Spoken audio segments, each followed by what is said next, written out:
உங்கள் முழு இருதயத்தோடும் என்னை தேடினீர்கள், ஆனால் என்னை தேடுகையில் கண்டுபிடிப்பீர்கள். எரேமியா 29:13.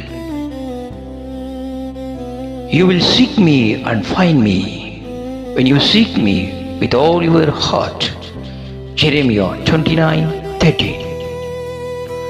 அன்பானவர்களே, இந்த வசனம் நமக்கு ஒரு அழகான சத்தியத்தை வெளிப்படுத்துகிறது. கடவுள் நம்மை தேட சொல்கிறார். ஆனால் எப்படி தேட வேண்டும்? உங்கள் முழு இருதயத்தோடும் என்று அவர் கூறுகிறார். இதன் பொருள் வெறுமனே ஒரு கடமைக்காகவோ அல்லது பிரச்சனை ஏற்படும் போது மட்டும் அவரிடம் செல்வதோ அல்ல. மாறாக நம்முடைய வாழ்வின் ஒவ்வொரு நொடியிலும் நம்முடைய முழு மனதுடனும் முழு சக்தியுடனும் முழு ஆர்வத்துடனும் கடவுளை தேட வேண்டும். மத்தேயு 6:33. முதலாவது தேவனுடைய ராஜ்யத்தையும் அவருடைய நீதியையும் தேடுங்கள், அப்பொழுது இவைகள் எல்லாம் உங்களுக்கு கூட கொடுக்கப்படும். ஏசாயா 55:6. கர்த்தரை கண்டடையத்தக்க சமயத்தில் அவரை தேடுங்கள், அவர் சமீபமாக இருக்கையில் அவரை நோக்கி கூப்பிடுங்கள். நாம் ஏன் கடவுளை தேட வேண்டும்? நம்முடைய வாழ்க்கைக்கு தேவையான சமாதானம், வழிகாட்டுதல், பாதுகாப்பு மற்றும் நித்திய வாழ்வு அவரிடத்தில் மட்டுமே உள்ளது. இந்த உலகத்தின் இன்பங்கள், பணம், புகழ், அதிகாரம் இவை அனைத்தும் தற்காலிகமானவை.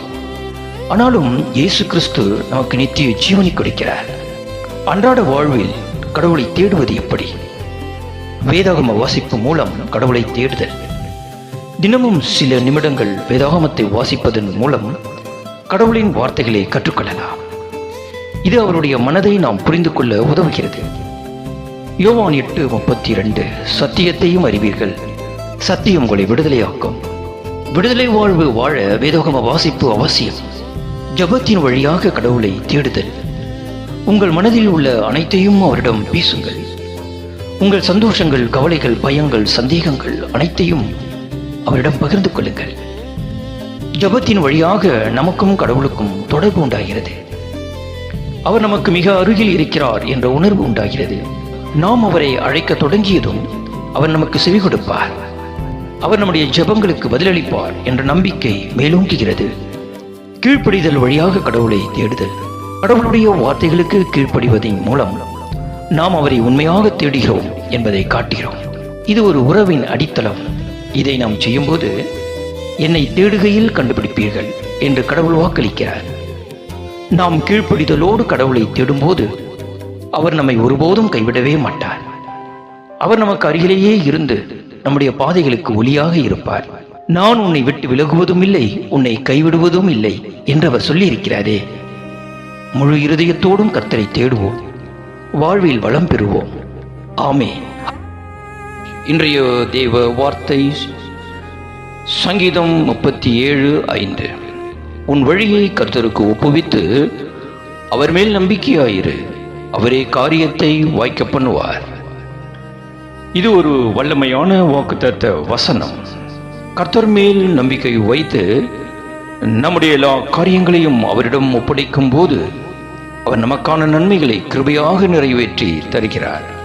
வேலையில்லா ஒரு பட்டதாரி இளைஞர் தன் திறமையில் நம்பிக்கை வைத்து வேலை தேடி அலைந்து ஒரு கட்டத்தில் சோர்ந்து போகிறார்.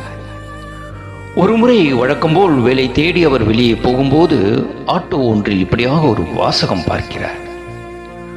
உன் வழியை கர்த்தருக்கு ஒப்புவித்து அவர் மேல் நம்பிக்கையாயிரு, அவரே காரியத்தை வாய்க்க பண்ணுவார். காரியத்தை வாய்க்க பண்ணுகிறவர் கடவுள். இந்த வாசகம் அவர் உள்ளத்தில் கிரியை செய்தது. வேலை தேடி சோர்ந்து போயிருந்த அவருக்கு ஒரு நம்பிக்கை வந்தது.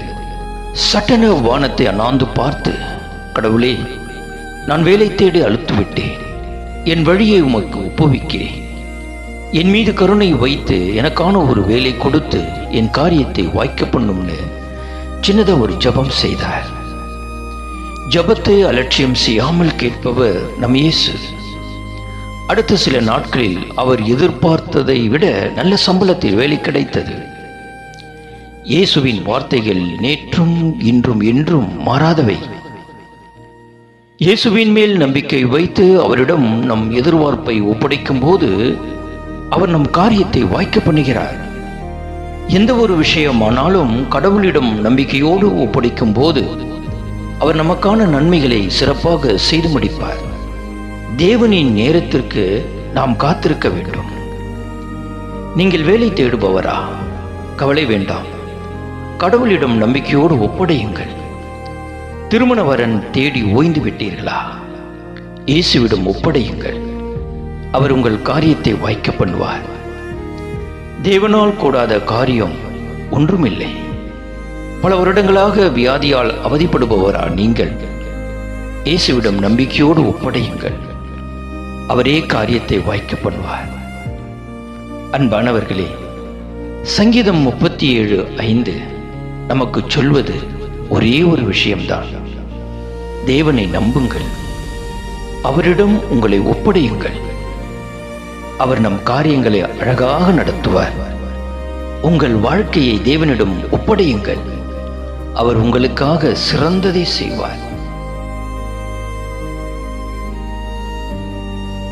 கிறிஸ்துவுக்குள் அன்பானவர்களே, இன்றைய தியானத்துக்கான கடவுளின் வார்த்தை, மெய்யாகவே மெய்யாகவே நான் உங்களுக்கு சொல்லுகிறேன், நீங்கள் அழுது புலம்புவீர்கள், உலகமோ சந்தோஷப்படும். நீங்கள் துக்கப்படுவீர்கள், ஆனாலும் உங்கள் துக்கம் சந்தோஷமாக மாறும். யோவான் 16:20. இந்த உலகத்தில் வாழும் காலம் வரை துக்கம், துன்பம், கவலை வாழ்வின் அங்கமாகவே இருக்கத்தான் செய்யும். திடீர் வேலை இழப்பு துக்கத்தை கொண்டு வரும். சரீர பிரகாரமான வியாதிகள் அநேகருக்கு துக்கத்தை உண்டு பண்ணும். கணவன் மனைவி இடையேயான குடும்ப பிரச்சனை, மேலும் பிள்ளைகளால் உண்டாகும் பிரச்சனைகள் என்று பல குடும்பங்களில் ஏற்படும் பிரச்சனைகள் துக்கத்தின் மையப்புள்ளியாக இருக்கின்றன. நம்பிக்கை வைத்து நேசித்த நண்பர்கள் நம்பிக்கை துரோகம் செய்யும் போது துக்கப்படாதவர் இருக்க முடியுமா? துக்கம் ஒரு பெயின், அது இருக்கத்தான் செய்யும். ஆனாலும் இயேசு கிறிஸ்து நமக்கு ஒரு வாக்குறுதி அளிக்கிறார், உங்கள் துக்கம் சந்தோஷமாக மாறும் என்று. இயேசுவின் சிலுவை மரணத்தின் போது சீஷர்கள் அழுதார்கள், ஆனால் உலகம் மகிழ்ந்தது. அவர் தாம் சொன்னபடி 3ஆம் நாளில் உயிர்த்தெழுந்தார். அவரை பின்பற்றின சீஷர்களின் துக்கம் சந்தோஷமாக மாறினது. அந்த சந்தோஷத்தை எவராலும் பறிக்க முடியவில்லை. கமலா என்ற ஒரு இளம் பெண் கணவனால் கைவிடப்பட்டவள். ஆனாலும் அவள் தளர்ந்து போய்விடவில்லை. தான் பெற்றெடுத்த குழந்தைக்காக வாழ வேண்டும் என்ற வைராக்கியம் கொண்டாள். ஒருமுறை குழந்தை கடும் நோயால் துவண்டு போனாள். கமலா தன் மகள் அருகே இருந்து கவனித்துக் கொள்ள வேண்டிய சூழல். அநேக நாள் விடுமுறை எடுத்ததால் அவளின் வேலை பறிபோனது. துன்ப நேரத்தில் தன்னிடமிருந்த பைபிளை அவள் புரட்டி கொண்டிருந்த போது ஆறுதலான அந்த வாக்கியம் அவள் கண்ணில் பட்டது, உங்கள் துக்கம் சந்தோஷமாக மாறும். அந்த வசனம் அவளுக்கு ஆறுதலாக இருந்தது. காலம் கடந்தது. தேவன் அவளுடைய கண்ணீரை மாற்றினார். குழந்தை குணமடைந்தது. கமலாவுக்கு மீண்டும் அதே வேலை கிடைத்தது. குடும்ப வாழ்வில் நம்பிக்கை என்னும் மகிழ்ச்சி பூத்தது. அவள் ஒரு முறை சாட்சியாக சொன்னாள், என் துக்கத்தை இயேசு சந்தோஷமாக மாற்றினார். இயேசுவை நம்புங்கள், உங்கள் வாழ்க்கையிலும் அவர் அதே சந்தோஷத்தை தருவார். அன்பானவர்களே, துக்கம் நிரந்தரமானதல்ல.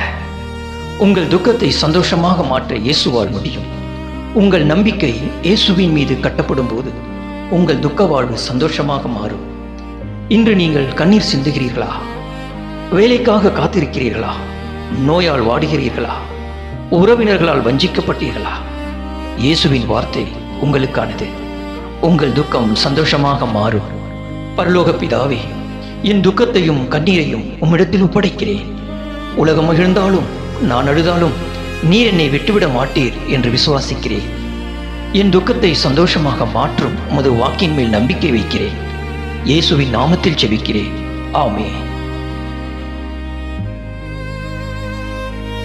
இயேசு கிறிஸ்துவுக்கு பிரியமானவர்களே, இன்றைய தியான பகுதியில் ஜெபத்தின் மேன்மை குறித்து நாம் தியானிக்கப் போகிறோம். 2 நாளாகமம் 7:14. என் நாமம் தரிக்கப்பட்ட என் ஜனங்கள் தங்களை தாழ்த்தி ஜெபம் பண்ணி என் முகத்தை தேடி தங்கள் பொல்லாத வழிகளை விட்டு திரும்பினால் அப்பொழுது பரலோகத்தில் இருக்கிற நான் கேட்டு அவர்கள் பாவத்தை மன்னித்து அவர்கள் தேசத்துக்கு க்ஷேமத்தை கொடுப்பேன். இந்த வசனம் சாலமோன் தேவாலயத்தை அர்ப்பணித்த பிறகு தேவன் அவருக்கு கொடுத்த பதில். மக்கள் மனம் திரும்பி ஜெபித்து தங்கள் பொல்லாத வழிகளை விட்டு திரும்பினால் அவர் பாவங்களை மன்னித்து தேசத்துக்கு க்ஷேமத்தை கொடுப்பார். இது அன்றைய இஸ்ரவேலுக்கு பொருந்தியது மட்டுமல்ல, இன்றும் நமக்கு பொருந்துகிறது. நம்முடைய நாடு, குடும்பம், சமூகத்தில் பல பிரச்சனைகள் இருப்பதற்கு காரணம் மனிதன் தேவனை விட்டு விலகி வாழ்வதே. பாவம், அநியாயம், சுயநலம், சண்டை, பிரிவுகள் ஆகியவை தேசத்தை அழிக்கின்றன. ஆனால் தேவன் ஒரு வழியை திறந்துள்ளார். அது மனம் திரும்புதலுக்கான ஜெபம். என் நாமம் தரிக்கப்பட்ட என் ஜனங்கள். இந்த வசனம் விசுவாசிகளுக்காக சொல்லப்பட்டது. தேவனுடைய மக்கள் தான் தேவனை நோக்கி திரும்ப வேண்டியவர்கள், உலகத்தார் அல்ல. தேவாலயத்தில் இருக்கிற விசுவாசிகள் தான் முதலில் தங்களை திருத்த வேண்டும். அவர்களை தங்களை தாழ்த்த வேண்டும். பெருமை, அகங்காரம், சுயநலம் இவையெல்லாம் ஆசீர்வாத தடைகள். நாம் தாழ்மையுடன் தேவனை அணுகினால் அவர் கைக்குழந்தை போல நம்மை தாங்கிக் கொள்வார். தாழ்மை என்பது நம் ஆவியின் உண்மையான நிலையை ஏற்கும் மனப்பான்மை.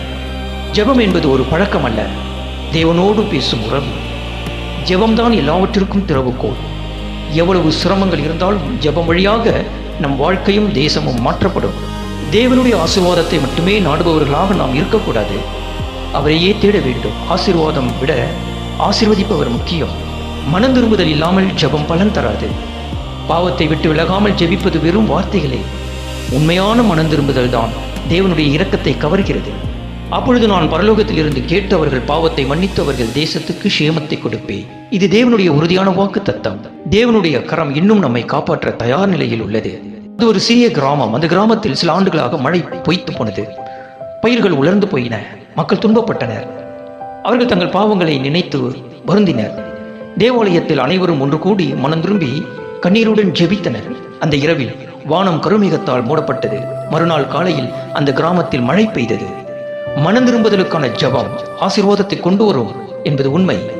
நம்முடைய வாழ்க்கை எவ்வளவு சிக்கலில் இருந்தாலும், குடும்பம் எவ்வளவு பிரச்சனையில் இருந்தாலும், தேசம் எவ்வளவு துன்பத்தில் இருந்தாலும், தேவனை தேடி மனம் திரும்பி ஜெபித்தால் தேவன் பதில் அளிப்பார்.